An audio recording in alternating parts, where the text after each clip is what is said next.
कुछ देर की खामोशी है, फिर शोर आएगा। कुछ देर की खामोशी है, फिर शोर आएगा। आज तुम्हारा वक्त है, कल हमारा दौर आएगा। और इसी चीज से शुरुआत करते हुए शमीम भाई ने अपनी तरफ से पूरी बात रख दी है, क्लियर तौर पे रख दी है कि हमारे वोट के मसले मसाइल, और ये लोग यहाँ पर कहते हैं कि ये इलेक्शन गटर नाले का है, ये गटर का है, नाले का है, रोड का है, बिजली का है, सड़क का है। लेकिन हम कहते हैं कि ये इलेक्शन उससे ऊपर का है, क्योंकि ये बेसिक बुनियादी चीज है। अगर हमने यहाँ पर सही फैसला लिया तो आने वाले वक्त में उसका असर असेंबली में दिखाई देगा, ये बात याद रखना। और आज जिस तरीके से एक माहौल बनाया जा रहा है, और जिस तरीके से मैं आपको एक तौर पर शॉर्ट करके बोलता हूं कि हमारा इतना बड़ा पैनल है, 35% वोटर्स हमारे इस पैनल से, यानी हमारे कदम पैनल से लेके 30 गांव तक, इतने बड़े पैनल से हमारे इतना 35% वोटर्स यहाँ पर है। और बाकी के जो रशीद कंपाउंड से है, आप सोचिए सामने वाली पार्टी ने यहाँ से एक भी कैंडिडेट नहीं दिया है। तो हम और आप सोचिए कि मैं जिसको जानता नहीं हूं उसको मैं कैसे वोट दूं। और जो हमारे बीच मौजूद है, जो इमरान सुरमे, जो हमारे पड़ोसी हैं, और आवाज साहब जो एक सेक्युलर आवाज है, महाराष्ट्र की एक सेक्युलर आवाज है, जो हर मुद्दे पर हर वक्त में जब भी जरूरत पड़ती है उन्होंने अपनी आवाज बेबाक तरीके से उठाई है। और जहां भी माइनॉरिटीज का मुद्दा हो, मुस्लिम का मुद्दा हो, हर एक समाज का मुद्दा हो, दलितों का मुद्दा हो, उन्हें बेबाकी से आवाज उठाई है। उन्होंने पार्टी की प्रोटोकॉल तोड़ के उन्होंने कभी भी कौम मिल्लत का और इंसानियत का और लोगों का साथ दिया है। उनका नाम है डॉक्टर जितेंद्र आवाड। हम चाहते हैं कि पहले हमारे जितेंद्र आवाड साहब का स्वागत हमारे अतुल्ला भाई अपने हाथ से करें, प्लीज। अतुल्ला भाई,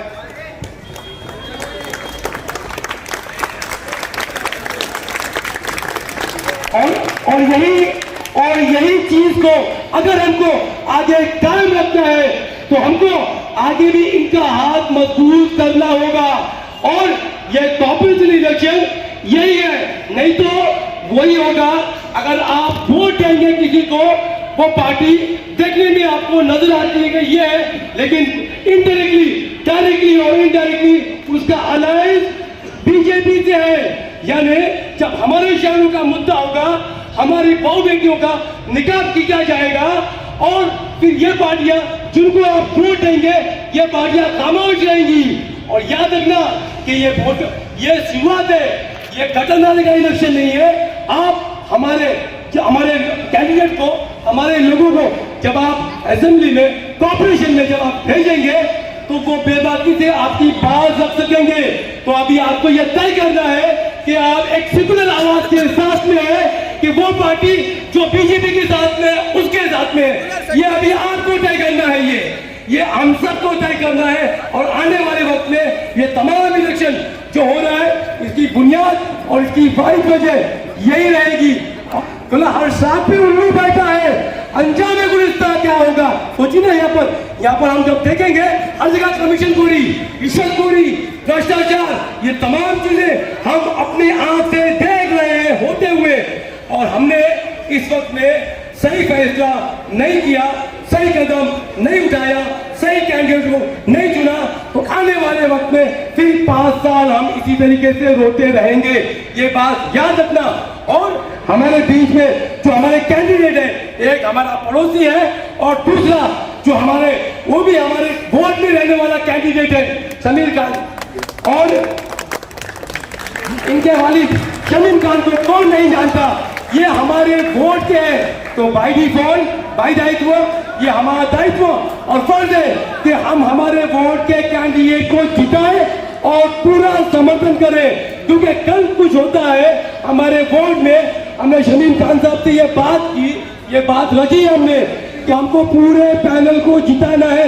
ये बात आप याद रखना, जब भी आप वोट देने जाएंगे और किस तरीके की वो मशीन होगी, वो डेमो भी आपको वोटिंग से पहले दे दिया जाएगा, इसकी आप फिक्र मत करना। हम आपको बताए थे कि हमने शमीम खान साहब से जब बात की, जब हमने उनसे पूछा कि बेशक आप खड़े हो रहे हो, लेकिन आपका एजेंडा बताइए, आने वाले वक्त में किस तरीके से कैसा काम करेंगे वोट को डेवलपमेंट के लिए, आप वोट को गटर नाले से कब ऊपर उठाएंगे। तो ये तमाम चीजें हमने रखी और उन्होंने आश्वासन दिया है, ये कमिटमेंट किया है, और वो भी उनके साथ में इमरान भाई ने भी ये कमिटमेंट किया है कि जो भी वोट के मसले मसाइल है वो अभी करेंगे, और जीतने के बाद में इंशाअल्लाह ताला डेफिनेटली करेंगे जो बड़े बड़े मुद्दे हैं। तो इतनी बात खत्म करते हुए अपनी बात को मैं आप तमाम लोगों से फिर एक बार पूरे फलाह कांग्रेस की तरफ से आप लोग से आज मैं दरख्वास्त करता हूं कि हम एक है, यूनाइटेड है, हमारी पूरे फलाह कांग्रेस की एक आवाज है, कौसा गांव की एक आवाज है कि हम डॉक्टर जितेंद्र आव्हाड के कैंडिडेट को वोट देंगे और पूरे कार्य को जिताने की कोशिश करेंगे। अब मैं डॉक्टर जितेंद्र आव्हाड साहब से रिक्वेस्ट करूंगा कि बराए मेहरबानी वो अपने 2 शब्द रखें प्लीज। डॉक्टर जितेंद्र आव्हाड साहब।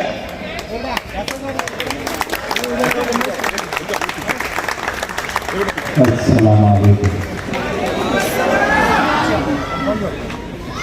दिनों के बाद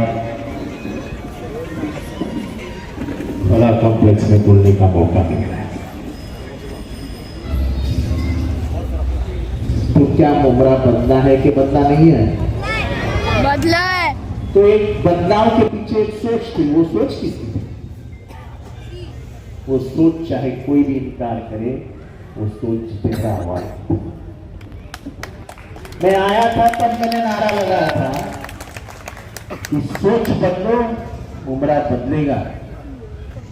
बात पूरे शहर के डेवलपमेंट की। डॉक्टर साहब, मैं आपसे पूछना चाहता हूं, कैंसर की रेडिएशन थेरेपी कितनी महंगी है? सस्ती है, लेकिन आज वो रेडिएशन थेरेपी महात्मा फुले योजना अंतर्गत एक पूरा यूनिट जो कि टाटा कैंसर के बराबर का है, वो यूनिट हमारे हॉस्पिटल में बन रहा है।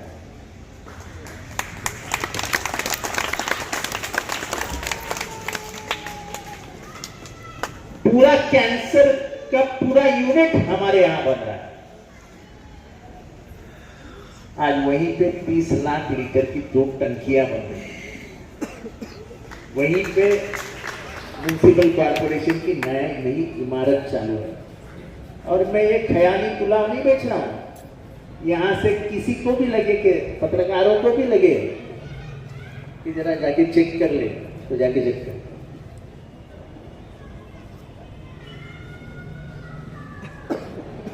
एमएम वैली के रोड ने पूरे मुंब्रा का इकोनॉमिक्स बदल दिया, और एमएम वैली के रोड जैसे और नए रास्ते इस शहर में आने वाले हैं। सरकार मेरी नहीं थी, सरकार में मेरे विरोधियों के लोगों को ताकत दी गई थी। ये शिमला पार्क का जो कॉर्नर है वो फ्री करने के लिए हमने ईवीके से एक नया रास्ता निकाला जिसका काम शुरू हो गया। लेकिन जब मैं ये बात बता रहा हूं तो आने वाले 5 साल में क्या होने वाला है? तो आने वाले 5 साल में एमएम वैली के रास्ते के ऊपर एक कॉलेज बनेगा, एक इंटरनेशनल स्कूल बनेगी, मुंबई क्रिकेट एसोसिएशन का स्टेडियम बनेगा, ट्रेनिंग सेंटर बनेगा, एक ड्रामा थिएटर बनेगा, एक बस डेपो बनेगा, एक मार्केट। अब आप बोलोगे ये तो सिर्फ आप बातें कर रहे हैं। नहीं, आपके घर में एक किताब आने वाली है। वो किताब में उस बिल्डिंग के परमिशन, और जब भी आप चाहो तो जाके एमएम वैली कॉर्नर पे, यानी रास्ता जिधर टर्न लेता है, वहां पे पाम रिजेरिया नाम का कॉम्प्लेक्स चालू है। उसके अंदर घुसिए तो आपको मार्केट का काम नजर आएगा, आपको बस डिपो का काम नजर आएगा, यानी जो जो काम मैं गिनवा रहा हूं वो काम आपको उधर नजर आएगा।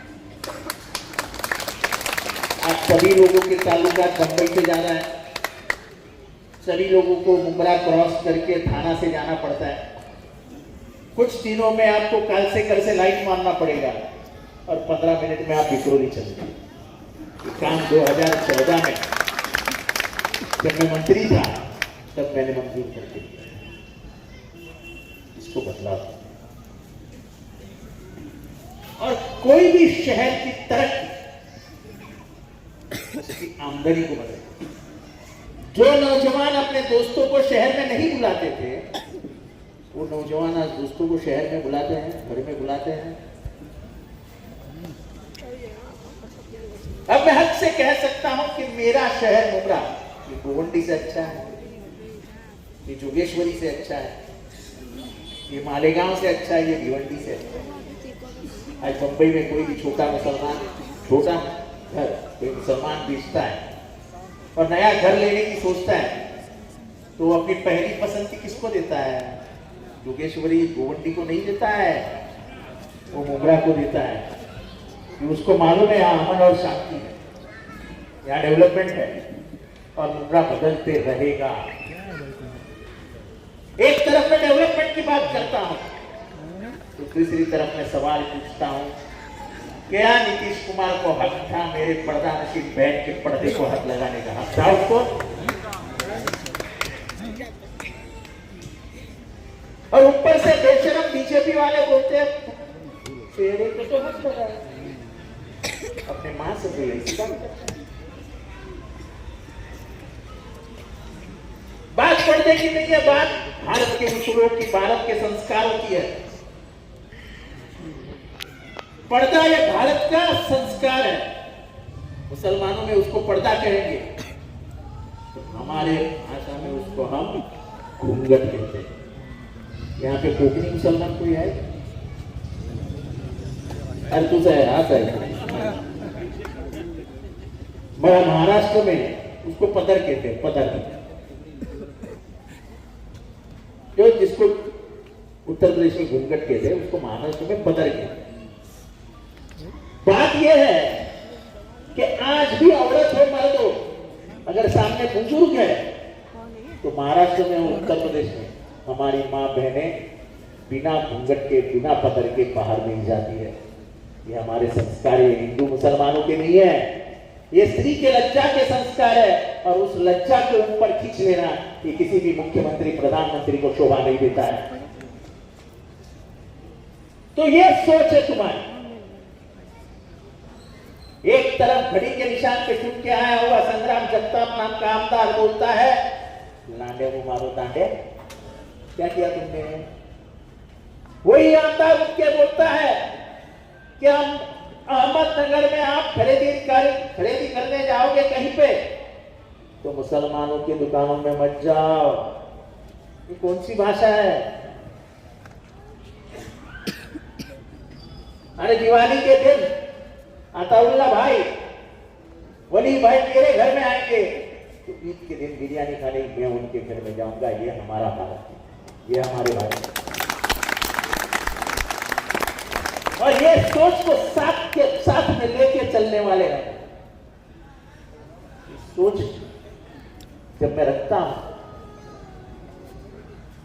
जब जलगांव की ट्रेन में 70 साल के बूढ़े को मारा जाता है तो उन नौजवानों को जेल में भेजने का काम और कोई नहीं करता है, जितेंद्र आव्हाड करता है। मेरी बात को तुम नहीं मार सकते हो।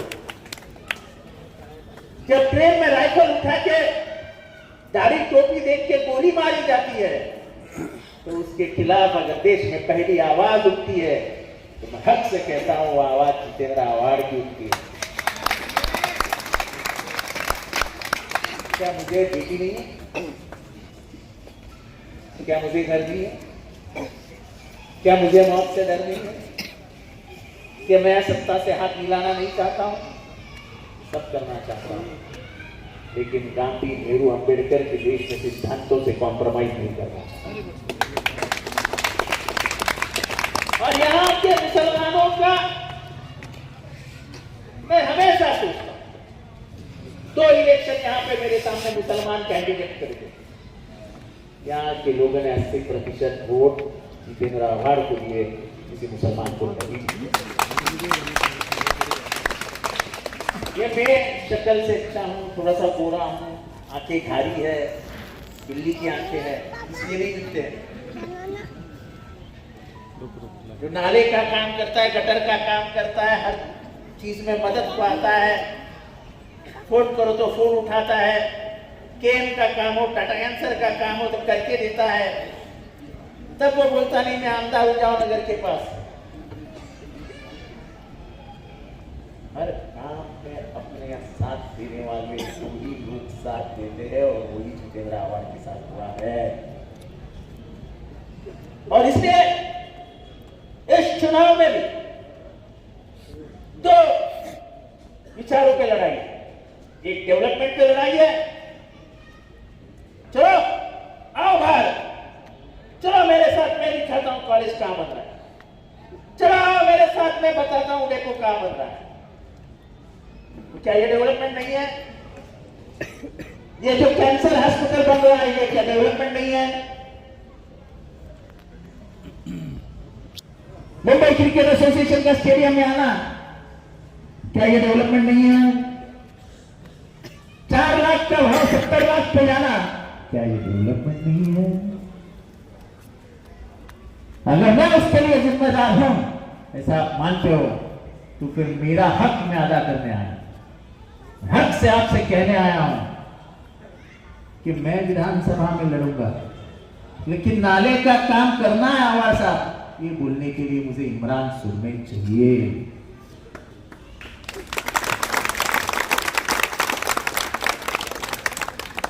दो नौजवानों को मौका दो, चाहे वो समीर हो, चाहे वो जैद हो, चाहे वो जुबेर अंसारी हो, आपका काम करने के लिए आपके घर पे रात के 3 बजे बुलाया तो पहुंच।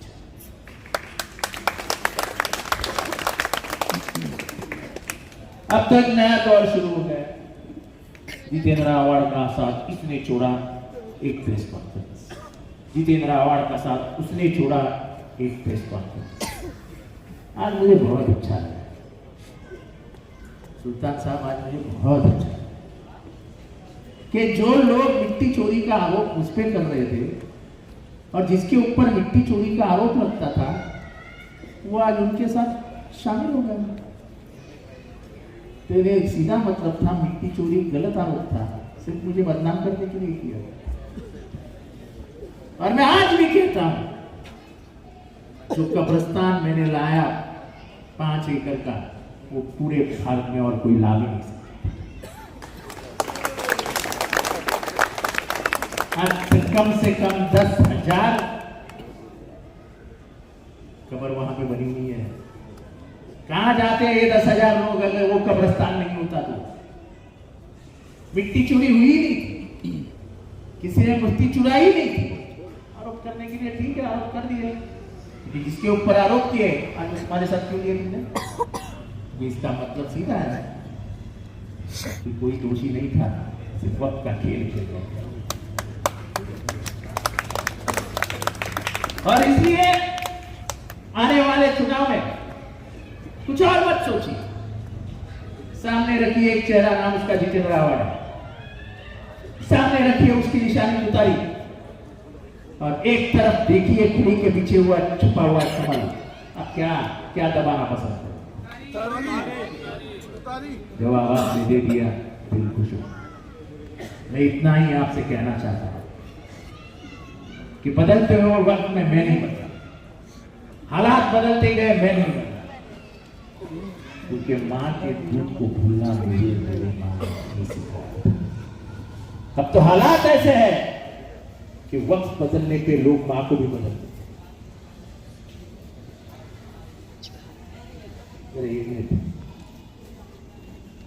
ये वाशी बाजार वाले हैं। आजकल तो पहले बैल का बाजार लगता था, गाय का बाजार लगता था, मुर्गी का बाजार लगता था, अब तो राजनीति में राजनेताओं का बाजार है। बोल तेरा भाव क्या? अगर इंसान खरीदे जा सकते हैं तो फिर देश और दुनिया में बाकी क्या है? मैं आपसे सिर्फ इतना कहने आया कि आपका ईमान गवा देगा मां के दूध को भूलने वाले लोगों को वोट देने का?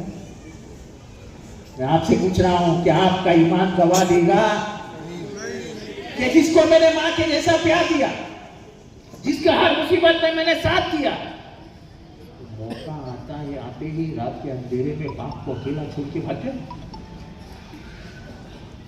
है कैसे राजनीति पे?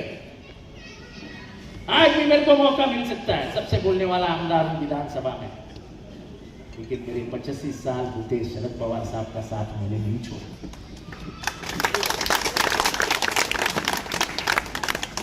क्या मिला नहीं, बात में, लेकिन जितेंद्र आव्हाड को दुनिया में पहचान दिलाने वाला आदमी कौन था? तो शरद पवार था, तो उसको कभी, और इसलिए कुछ और बात नहीं करूंगा। 15 तारीख को फजर का नमाज पढ़ के लाइन लगाइए, हमेशा की तरह आपके आदमी लोग यहाँ बैठते हैं, एक एक को घर से उतारते हैं, लाइन लगा के वोट करिए 4 तारीख, बस मुझे और कुछ नहीं करना, खाली 4 तारीख को बटन दबाना है और बड़ा कॉम्प्लेक्स में हर दम 80-90% वोटिंग होता है, उसमें से एक भी वोट इधर उधर जाने मत देना। हमारी इज्जत का सवाल है, हमारी इज्जत आपके हाथों में, बचा लेना। खुदा हाफिज।